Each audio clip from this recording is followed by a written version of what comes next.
जय हिंद साथियों। स्वागत है आप सभी का हमारे ज्ञान आरपीएल यूट्यूब चैनल पर। दोस्तों हम आज राजपूत के बारे में देखेंगे, ठीक है। और आपको बता दें दोस्तों कि ये क्लास जो है आपके सभी एग्जाम्स के लिए मोस्ट इंपॉर्टेंट है। चाहे वो यूपी पुलिस री एग्जाम हो, यूपी एसआई हो, यूपी एएसआई हो, पेट जूनियर सिस्टम, मतलब किसी भी एग्जाम्स के लिए दोस्तों ये क्लासेस आप ले सकते हैं। तो चलिए दोस्तों शुरू करते हैं आज राजपूत के बारे में। अब देखिए साथियों, जिनको पूरी हिस्ट्री पढ़नी है इसी तरीके से दोस्तों, उनके लिए हमने प्ले लिस्ट बना दिया है। वो जाए हमारे प्ले लिस्ट में, मिल जाएगा संपूर्ण इतिहास ऑल एग्जाम यूपीपी, है ना, री एग्जाम, इस तरह से ये मिल जाएगा। जाकर के यहाँ से पढ़ सकते हैं। और दोस्तों स्टैटिक जीके हमने पूरा कराया हुआ है, तो स्टैटिक जीके यहाँ से कर ले। और संपूर्ण हिंदी आप जरूर पढ़िएगा दोस्तों, सभी एग्जाम्स के लिए दोस्तों ये वाली प्ले लिस्ट, ठीक है। तो जा करके एक बार जरूर देखिएगा, ठीक है। और दोस्तों आपको बता दीजिए, जिनको चाहिए पीडीएफ दोस्तों वो हमसे परचेस कर सकते हैं। ज्ञान आरबीएल ऐप पे जाइए, ज्ञान आरबीएल ऐप डाउनलोड करिए, वहां से दोस्तों आपको मिल जाएगा ई बुक नाम से ये भारतीय इतिहास पर आंदोलन। दोस्तों मात्र 50 रुपए में आपको पूरा का पूरा पीडीएफ मिल जाएगा। प्राचीन, मध्यकालीन, आधुनिक और आंदोलन सब कुछ मिल जाएगा। तो जाकर के दोस्तों एक बार जरूर देखिए। इसके अलावा दोस्तों ये हमारा सफलता 2.0 बैच है 5512 पदों के लिए।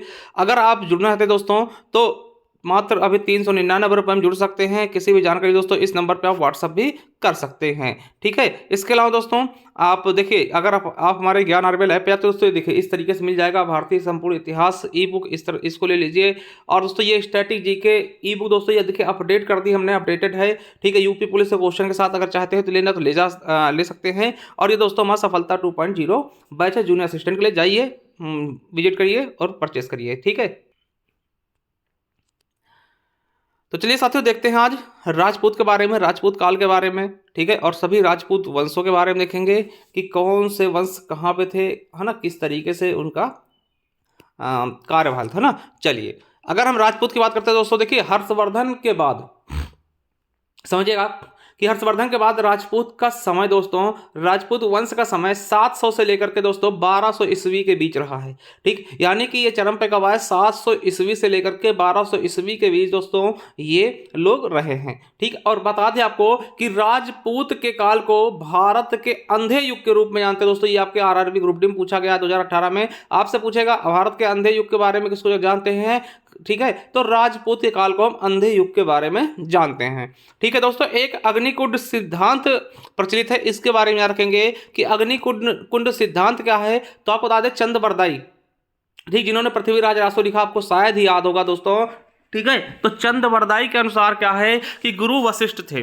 क्या दोस्तों, चंद्रबरदाई के अनुसार दोस्तों क्या थे, गुरु वशिष्ठ थे, जिन्होंने दोस्तों माउंट आबू, अब माउंट आबू दोस्तों कहां पड़ता है, आपको पता होगा कि कहां पड़ता है, राजस्थान, ठीक है। माउंट आबू में दोस्तों दिलवाड़ा जैन मंदिर भी स्थित है ना। बहुत इंपॉर्टेंट क्वेश्चन ये भी बनता है कि दिलवाड़ा जैन मंदिर कहाँ है, तो आप बता सकते हैं माउंट आबू में, ठीक है। तो चंद्रबरदाई के अनुसार गुरु वशिष्ठ ने माउंट आबू में दोस्तों यज्ञ करवाया था, जिससे 4 लोग निकले थे। कौन कौन से, तो गुर्जर, प्रतिहार, परमार, चालुक्य और चौहान। तो दोस्तों इनके बारे में भी हम पढ़ेंगे, ठीक है।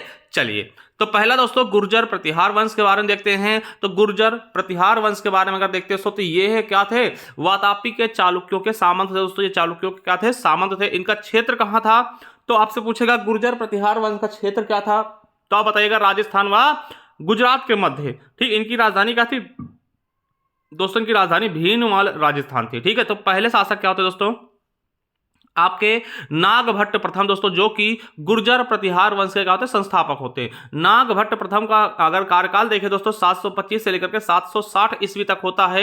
याद रखेंगे दोस्तों कि ये गुर्जर प्रतिहार वंश के संस्थापक थे। इन्हें देखिए, इसे मलेच्छों का नाशक कहते थे, मलेच्छों को मारा था, ठीक है। और यह उज्जैनी शाखा का संस्थापक भी था। क्या, उज्जैनी शाखा का संस्थापक भी था। और दोस्तों जालौर में अपनी राजधानी बनाई है। देखिए एसएससी जीडी में पूछा गया, ठीक है।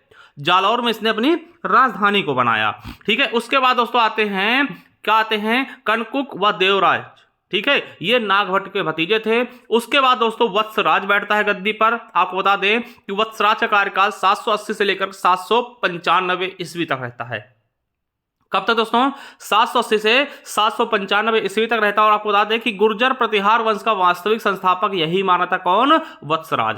और इसी के समय दोस्तों कन्नौज में त्रिपक्षीय संघर्ष शुरू होता है। दोस्तों ये आपके लिए इंपॉर्टेंट है कि कन्नौज में त्रिपक्षीय संघर्ष किसके समय में होता है? तो दोस्तों वत्सराज होता है। कहां का? गुर्जर प्रतिहार वंश। देखिए त्रिपक्षीय मतलब 3 पक्ष लड़ते हैं, जिसमें पाल वंश भी था, गुर्जर प्रतिहार वंश जो पढ़ रहे हैं, और राष्ट्रकूट, ये तीनों आपस में लड़ते हैं दोस्तों। कहां पर? कन्नौज में, जिसको हम त्रिपक्षीय संघर्ष कहते हैं। और इसने उपाधि कौन सी धारण की? रण, हस्तिन और जयवराह की उपाधि ली किसने? वत्सराज ने। ठीक है, चलिए उसके बाद नागभट्ट द्वितीय आता दोस्तों। और त्रिपक्षीय संघर्ष का अंत इसी के शासनकाल में होता है। और आपको बता दें कि राष्ट्रकूट शासक ध्रुव को हराकर कन्नौज को यह अपनी राजधानी बनाता है दोस्तों। यहीं से ही कन्नौज का त्रिपक्षीय संघर्ष भी समाप्त होता है। किसके समय? नागभट्ट द्वितीय। उसके बाद दोस्तों रामभद्र आते हैं। रामभद्र के बाद दोस्तों मिहिर भोज आते हैं। ये आपके लिए इंपॉर्टेंट थोड़ा। मिहिर भोज दोस्तों 836 से लेकर के 885 ईस्वी तक रहता है। ठीक है, और मिहिर भोज दोस्तों महान प्रतिहार शासक था। एसएससी एमटीएस में पूछा गया 2019 में। और इसी के समय दोस्तों अरब यात्री सुलेमान आता है। इसी के समय मिहिर भोज के समय दोस्तों अरब यात्री सुलेमान भारत आता है। आपको बता दूं कि इसकी सबसे बड़ी अश्वसेना थी दोस्तों, घोड़ों से लज्जित दोस्तों, ससज्जित सबसे बड़ी सेना किसके पास थी? मिहिर भोज के पास। इसने दोस्तों आदिवराह और प्रमाण की उपाधि दोस्तों इसने धारण की थी। एसएससी सीजीएल में पूछा गया 2022 में। और दोस्तों इसने दोस्तों स्वयं को लक्ष्मण का वंशज बताया था। किस अभिलेख के अनुसार? तो ग्वालियर में दोस्तों अभिलेख है, इसमें दोस्तों मिहिर भोज ने स्वयं को लक्ष्मण का वंशज माना था। क्या बताया? कि मैं लक्ष्मण का वंशज हूं। ठीक है, चलिए उसके बाद महेंद्रपाल आते हैं। और महेंद्रपाल दोस्तों राजकवि थे कि क्या थे? राजशेखर। ये आपके लिए इंपॉर्टेंट है, राजशेखर। और दोस्तों इनकी जो रचनाएं थी राजशेखर की, कर्पूर मंजरी हो गई, काव्य मीमांसा हो गया, बाल रामायण हो गया, भुवन कोश और हरविलास। दोस्तों इसमें देखिए एमपीपीसीएस में इनकी रचनाएं पूछी गई। कर्पूर मंजरी किसकी रचना है? तो राजशेखर किसके दरबारी थे दोस्तों? महेंद्रपाल। उसके बाद दोस्तों महिपाल आते हैं। और इनके समय भी राजशेखर का है ना, राजशेखर दोस्तों राजकवि होते हैं। मतलब दोनों के समय राजशेखर राजकवि होते हैं। एसएससी एमटीएस में पूछा गया कि राजशेखर किसके राजकवि थे दोस्तों? उसमें ऑप्शन था महिपाल। ठीक है, उसके बाद दोस्तों राज्यपाल आते हैं। राज्यपाल के बाद दोस्तों यशपाल आते हैं। और यशपाल दोस्तों गुर्जर प्रतिहार वंश का अंतिम शासक होता है। ये एसएससी एमटीएस 2019 में पूछा गया। और यशपाल को चंद्रदेव दोस्तों, गहड़वाल वंश के शासक चंद्रदेव इनको हरा देते हैं। और यहां से दोस्तों गुर्जर प्रतिहार वंश का क्या होता है? अंत हो जाता है। ठीक है, तो दोस्तों याद रखेंगे गुर्जर प्रतिहार वंश के अंतिम शासक कौन थे? यशपाल थे। किसने हराया? तो चंद्रदेव। कौन सा चंद्रदेव? तो गहड़वाल वंश के संस्थापक, मतलब गहड़वाल वंश के थे चंद्रदेव। ठीक, उन्होंने इनको हरा करके दोस्तों इनका काम समाप्त कर दिया। ठीक है, तो गुर्जर प्रतिहार वंश दोस्तों आई होप समझ गए होंगे। चलिए अब देखते हैं परमाल वंश। परमाल वंश की बात कर ले दोस्तों। तो परमाल वंश देखिए क्षेत्र इसका क्या था दोस्तों? मालवा के आसपास दोस्तों परमाल वंश था। और इसके संस्थापक कृष्णराज या उपेंद्र राज थे। ठीक है, और इनकी राजधानी क्या थी? उज्जैन, धार। ठीक है, उज्जैन भी राजधानी थी, फिर धार। ठीक है, और दोस्तों सीयक द्वितीय हर्ष, में इधर से माता कर लेंगे। सीयक द्वितीय हर्ष दोस्तों, सीयक द्वितीय कह लीजिए, हर्ष कह लीजिए। उनकी रचना थी दोस्तों नैषधीय चरित्र। क्या? नैषधीय चरित्र दोस्तों। और उसके बाद दोस्तों मुंज भी बनते हैं राजा। और मुंज की उपाधि का दोस्तों वाक्यपति या अमोघ वर्ष। ठीक है, इन्होंने उपाधि धारण की। और मुंज के दरबारी कवि क्या थे दोस्तों? पद्मगुप्त थे, जिनकी दोस्तों रचना थी देखिए नवस हसांग चरित्र है ना, नवस हसांग चरित्र दोस्तों इनकी रचना थी। और धनंजय थे, जिनकी 10 रूपक रचना थी। ठीक है, ये मुंज के क्या थे? दरबारी कवि थे। उसके बाद दोस्तों भोज परमार आते हैं दोस्तों, ये कविराज होते हैं, इनको कविराज की उपाधि दी जाती है। और इनकी राजधानी दोस्तों धार कर लेते हैं ना। राजा भोज ने धार पर शासन किया दोस्तों। और ठीक इनसे दोस्तों जो महत्वपूर्ण एग्जाम्पल है ये रखेंगे कि इन्होंने सरस्वती मंदिर का निर्माण कराया। और इसी मंदिर की मूर्ति दोस्तों ज्ञानपीठ पुरस्कार के रूप में दी जाती है दोस्तों। आपको पता होगा जो ज्ञानपीठ पुरस्कार में मूर्ति देखते हैं ना, वो मूर्ति दोस्तों सरस्वती मंदिर की है, जिसको किसने बनवाया था? राजा भोज ने। ठीक है, और दोस्तों इस मूर्ति को, इस जो मंदिर की मूल मूर्ति ना, उसे बर्मिंघम पैलेस में रखा गया, बर्मिंघम संग्रहालय में रखा गया दोस्तों, क्योंकि अंग्रेज चुरा के ले गए थे। और याद रखें दोस्तों इन्होंने भोपाल में दोस्तों भोजराज झील का निर्माण, भोजपुर झील का निर्माण भी कराया है। और त्रिभुवन नारायण मंदिर चित्तौड़ में इन्होंने बनवाया है। इनके ग्रंथ है सरस्वती कंठ भरण। ठीक है, सरस्वती कंठ भरण दोस्तों किसकी है? तो भोजराज दोस्तों आपके लिए इंपॉर्टेंट हो जाते हैं, याद रख लेंगे। ठीक है, चलिए उसके बाद दोस्तों देखते हैं सोलंकी या चालुक्य वंश। सोलंकी या फिर चालुक्य वंश दोस्तों, इनके बारे में देखते हैं। इनके बारे में दोस्तों सोलंकी या चालुक्य वंश दोस्तों, चालुक्य वंश, इनका क्षेत्र दोस्तों गुजरात था। इनकी राजधानी पूछी गई यूपीएसआई में कि सोलंकी वंश की राजधानी क्या थी, तो दोस्तों अनहिलवाड़। ठीक है, ये भारत का अंतिम राजवंश जिसने दोस्तों जैन धर्म को संरक्षण दिया था दोस्तों। ये भारत का ऐसा राजवंश था जिसके इसके बाद दोस्तों जैन धर्म को किसी ने संरक्षण नहीं दिया।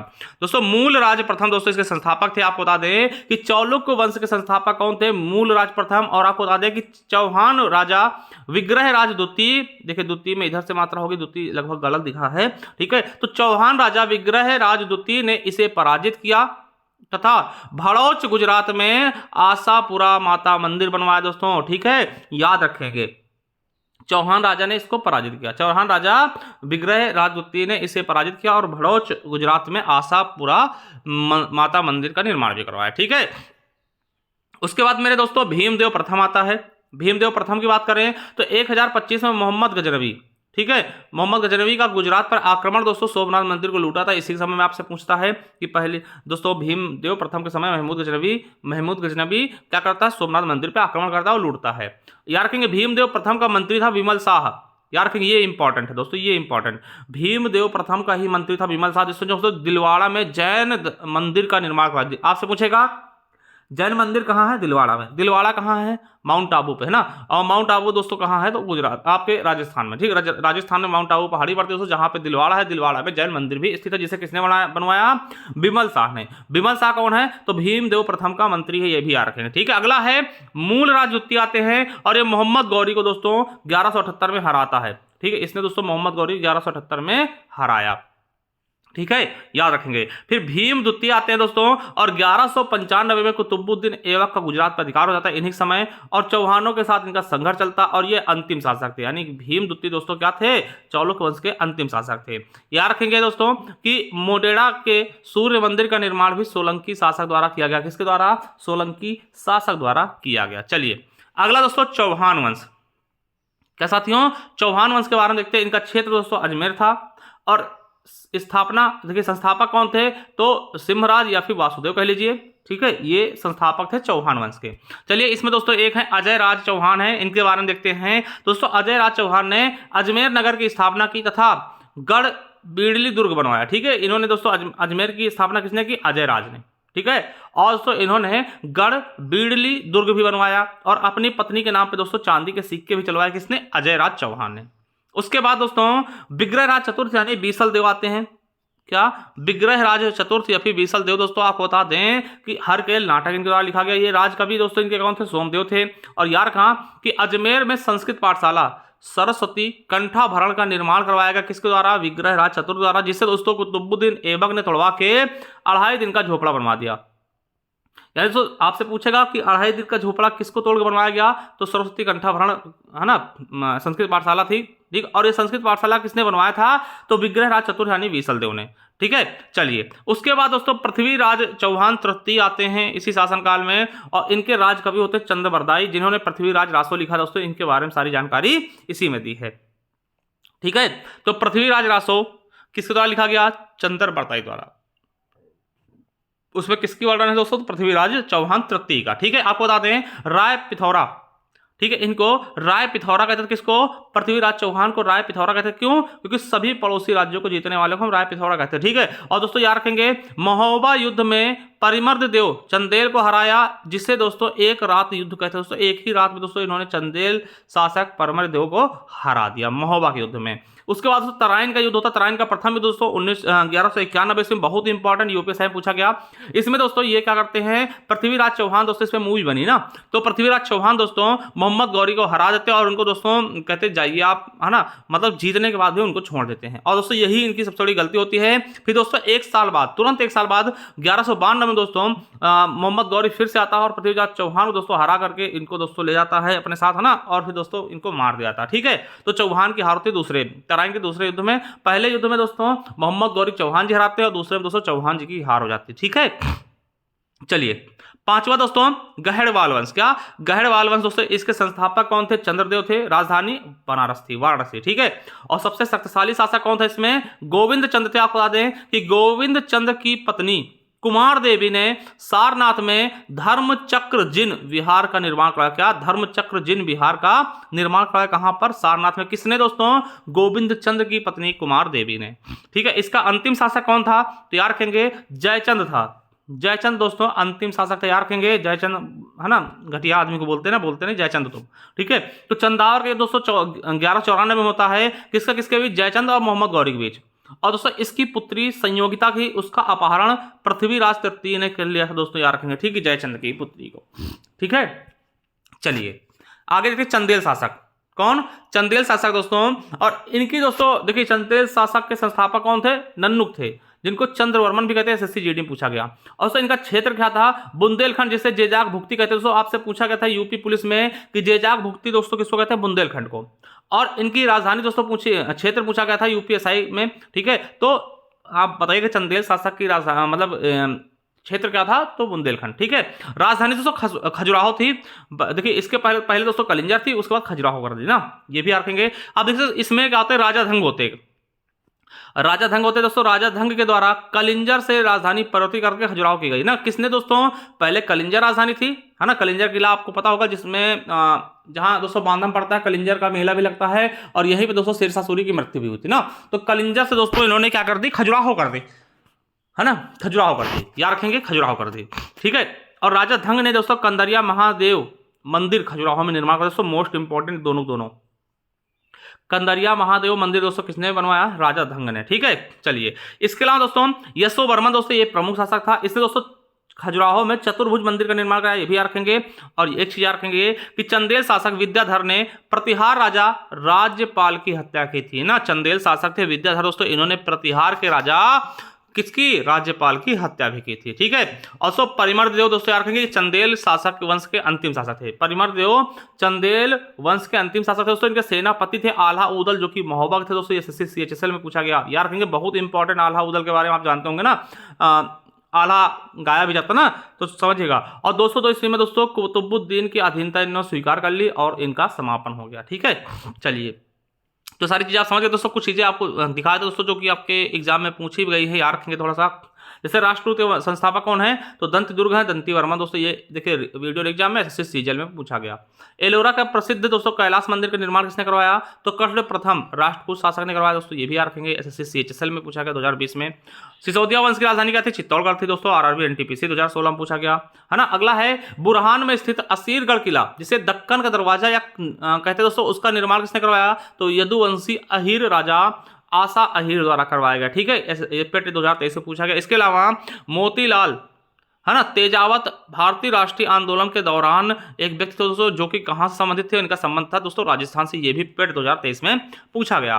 पाल वंश के संस्थापक कौन होंगे दोस्तों? गोपाल थे। ये आपके यूपी पुलिस 2018 में पूछ लिया गया। ठीक है। तो ये सारी चीजें दोस्तों आपको समझ में आ गई होंगी। आई होप दोस्तों राजपूत के बारे में आपने समझ लिया होगा और बहुत अच्छे से। ठीक है। अब दोस्तों अगर चाहते हैं संपूर्ण पढ़ना दोस्तों, तो आप जाकर प्ले स्टोर में देख लीजिए दोस्तों। और आपकी ये ई बुक दोस्तों आप जाकर के ऐप से चाहिए तो ले सकते हैं। और दोस्तों ये हमारा बैच है, अगर चाहें तो आप इसके साथ हमारे साथ जुड़ सकते हैं दोस्तों। ज्ञान आरबेल ऐप को डाउनलोड करके वहाँ जाकर के इसको परचेस कर सकते हैं। ठीक है। वहाँ जाइए दोस्तों, एक बार जरूर जाइए, घूमते घामते जाइए दोस्तों, देखिएगा क्या क्या आपको बहुत सी सारी चीज़ें आपको वहाँ पर मिल जाएंगी। थैंक यू, धन्यवाद। मिलते हैं नेक्स्ट वीडियो तक। ले जय हिंद, जय भारत, वंदे मातरम।